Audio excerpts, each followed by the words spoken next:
How's it going, everybody? Today we are at Racebox in Houston. We're going to be checking out the new Nissan Z. I've never ridden in one of these cars. I've never even seen one of these cars up close, but it's a shop car and it's pretty quick from what I hear, so let's just check it out.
So the Racebox Z. So tell me about this thing.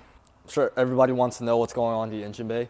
So this comes with a VR30. It's a 3-liter twin-turbo V6. Same engine as in the Q50, Q60 that we have since 2016.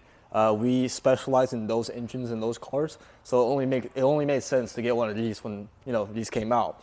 So the car currently is still stock turbos. So you can't really see them because they're down there, like all the VRs. In there, yeah. Yeah, same thing with the VR38s and the GTR. It's all down there. You have to drop the motor to do anything with the turbos. Okay. So that's next on this car. But so let's see, from top, we have the AMS intercoolers. So these are air-to-water systems. So the intercoolers have the intercooler core built into it, but the coolant flows through it to cool it down. Okay. And then we have the AMS intakes as well. These are specific for the Z. And then if you come over here, it's kind of hard to see. We have, for fueling, we have a Spool FX200 high pressure pump, and that combined with a low pressure pump in the tank allows us to run full E85 in this car on stock turbos. And then the flex fuel kit is from AMS as well with their fuel filter.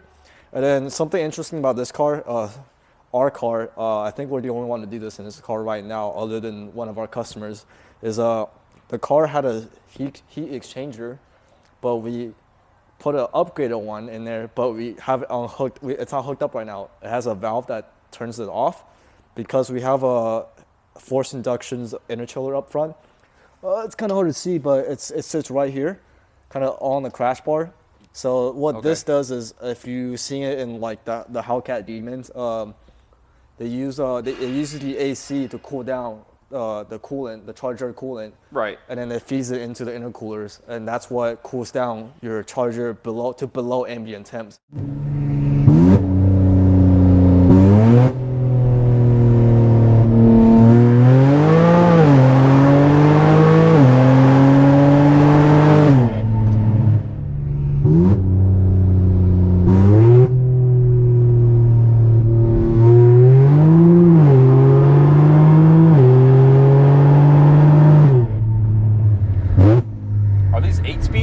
It's a 9-speed actually. Really? Yeah. So it's these trans are from Mercedes. The same 9-speed as the Mercedes, but these are not the dry clutch ones and the AMGs. But this is a regular torque converter.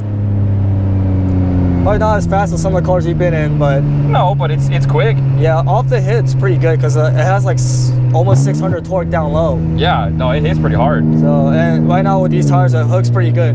I wish this car is more refined and more like nicer to be in, but yeah, race car. Race car, yeah. I do like it though. Like I like the way it looks. It looks cool, you know. I think I don't know if this is like an unpopular opinion, but I think these look better than the Supra. Really? With the right like cosmetics, I think these look better. Yeah.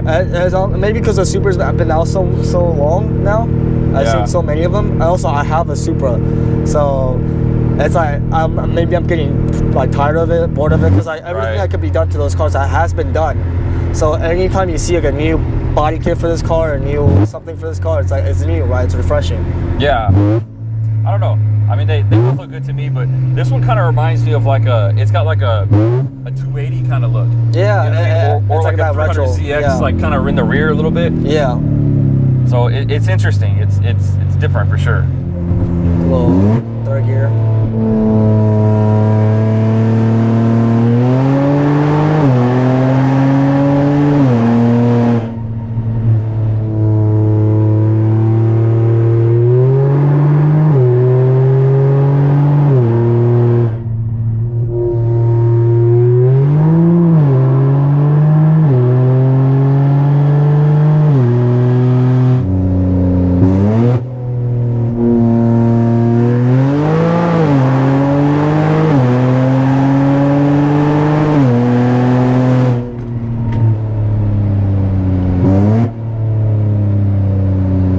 That hooked pretty well, actually. That was a brake boosting from second gear. Yeah, I felt it.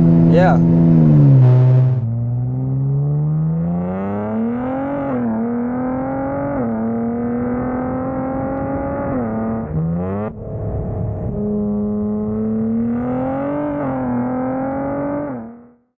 The car is tuned by us, obviously. It's tuned on EcuTech, which is the only thing you should use on these cars. It has the most capability, the most tuner control, everything, and we've been tuning EcuTech since the Q50s has been out. So, and we're also one of the biggest EcuTech independent dealers in the world. We've tuned over 1,600 of these VR30s out. Obviously, in the Q50s and Q60s, they're the exact same engine, but also that includes the Zs. But these are a little bit more rare than the Qs.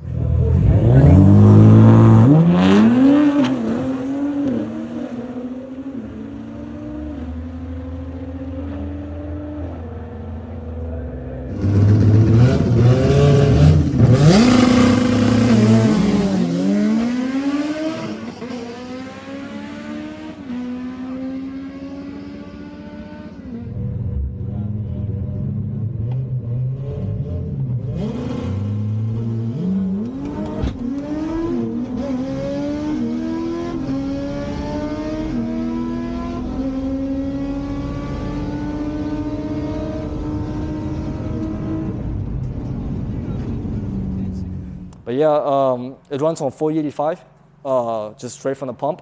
It could run anything from 93 to 485 with a flex fuel sensor in there. And the tune will adjust itself to do whatever it needs to do. Power-wise, you can see right here. The dyno graph. Yeah, so I had to find this because we dynoed this so far back.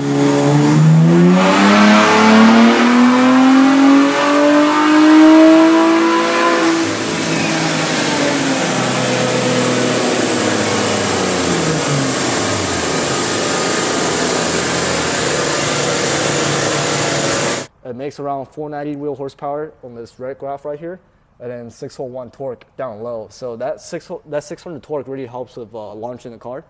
But once you launch the car and you start going through the gears, you won't really hit that torque. So it's not dangerous for the car. It's really ready for launching. Because once you're shifting, you're hitting like 4,500, 5,000 RPM, not down low. So it'll be like 500 something torque. So. Stock turbos are pretty tapped out. We did turn up a little bit for the track because we run one ethanol R in it. So, but on the street we turn it back down to about this power level to run pump E85. Right. So, and again, these stock turbos are pretty tapped out. You can see how fast the power drops. Yeah, it's a weird dyno graph. So yeah. On the dyno, we rev it up to 7,000 RPM. But when driving it at the track, I shift at 6,000 to 6,200. On the tack, just to not get into that really low that drop off on the power. So you can shift back into the power bin, which is like around 45 to 5,000 RPM. Then the only other mods performance wise is we have full 3-inch downpipes from DMS. They're custom fab downpipes, and we used to have an exhaust that mates up to that, but that got damaged during the track day we went to. So now they're on open dumps. So I'm sure if you heard from the video before, it's pretty obnoxious. I hate it, but it shaves weight. We run good times. I mean, what else can you ask for? The wheels that you see on the car, they're from OSS Forged. It's a custom wheel company that we work with. So they're custom forged wheels, and we sent them what we need, like offset, size, everything, colors, everything, and then they'll make it for us. So these, we had the idea, actually Hussein, the owner, had the idea that he loves LPF ones, right? But we need a drag pack. So let's just mix the two, and this is what happened. So we have these are 18x8 up front. Okay. So that looks more like an RPF one, but then if you come back here, this is a 17x10, 10 and a half in the back. Yeah. And it's a beat lock setup, but RPF one. Yeah, it's pretty neat. It's not RPF one reps, but it's inspired by RPF one. Yeah, so it's like that's why I say it's kind of weird. They are reps, but we had these made, so it's better fitment, so the car can squat more and not rub. Yeah. Even though it does rub on the liner right now. We need to get rid of that. It's hitting the liner, okay. Yeah. So, and then the brakes, front and back, are Z1s from Z1 Motorsports. They're calipers and the rotors are all from them. Also, Z1 Motorsports have a full catalog of suspension parts that we also run. We switched out some of them since then, but most of the front and back suspension parts are from Z1 as well, like the control arms, camber arms, all that stuff. The inner chiller, however, has a switch right here on the dash that you can click on and off. So that sends the AC to the cabin, or you can turn off the cabin AC and sends all AC to the inner chiller, so you can get max cooling. That's how you can get like your charged air coolant to be like 20 something degrees when it's like 80 degrees out. So that's like crazy. You can see the intercoolers start to condensate and they start freezing when you pop the hood. So I wish I could show you that, but it didn't get cold enough today. And you said the AC always has to be on? It always has to be on. Even if you have it turned to all chiller and no cabin AC, it still needs that airflow for the compressor needs to be on. Right. So it's kind of annoying in the winter, and when it's so cold, you still have to have the AC on cold for it to cool. So you can have it on, you can have the heat on, but it won't cool as much. It'll be like 70, 80 degrees on the charger. So not as great. So the AC has to be on. And then these are ET Street Rs. The 305 45 17. It's a 28 inch tire. Very popular tire for these cars because the wheel well fits perfect. So if you didn't know, the chassis is the exact same as the Z34, the 370Z. Oh, I didn't know that. Okay. So they call this chassis the RZ34 instead of a Z35 because it's built off the same chassis, same everything. They just put a body over it. So any body over it. Okay. So all the same wheels and tire, the wheels and tire specs you use for 370Z all fits on here. So just to summarize it up, it is just a stock motor, stock trans, stock turbo, turbos. Just street car. Yep. With all the AMS bolt-on stuff, or pretty much AMS, a full bolt-on car. AMS, spool, Z1, and the inner chiller. So, right. And also it's running on full E85 because we have the fueling for it. So very quick for what it is. I'm impressed. I think it's a beautiful car, and it was fun to ride in. But I really appreciate you bringing this car out. Shout out to Racebox. Yeah. Shout out to Alex thanks for coming by, letting us ride in it, and experience it and record it. But I appreciate you so much. Yes, sir. And be sure to check them out on their Instagram. I'll be able to link that in the description. We'll put all that up, and we have an Instagram and YouTube. So check that out. We post a lot more of this car and also other cars up there. And we have a whole YouTube series on this car, the build of this car. So you can check all that out from the beginning to the way it is now. Yeah, I'll link that in the bio or the description. Yep. And then anybody interested in these cars can check them out. But I think it's really neat. And thanks, man. Yep. I appreciate your time. If you need tuning, you need work done on these cars, let us know. Yep.